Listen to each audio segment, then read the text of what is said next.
ลูกอ่ะติ้งอ่ะติ้งเนี่ยไอเนี่ยมันชอบ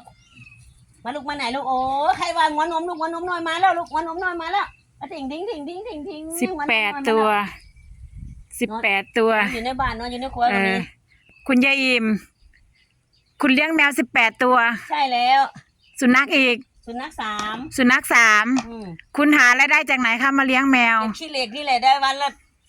40-50บางทีก็100-200กับซื้อปลาทูมาตุนไว้เต็มตู้เย็นเป็นวันละ3 เข่งโอ้พี่น้องข้าววันละโลข้าววันละกิโลเช้าเย็นน่ะวันละโลรวมกันแล้วช่างดูแล้วใครสนใจจะมาช่วยเลี้ยงก็มาช่วยเลี้ยงเนี่ยเด้อมาเอาไปเลี้ยงนึงเด้อเอาไปเลี้ยงแน่ดอกมีแต่ตะผูล้วนตัวเมียก็เอาไว้บ้านเจ้าของ2 ตัวคุณนะโอ้ยนางน่ารักมากหัวนมน่ะมันชื่อหัวนมน่ารักมากตัวนี้หัวนมเต๋หัวนมน้อยน่าฮักเนาะ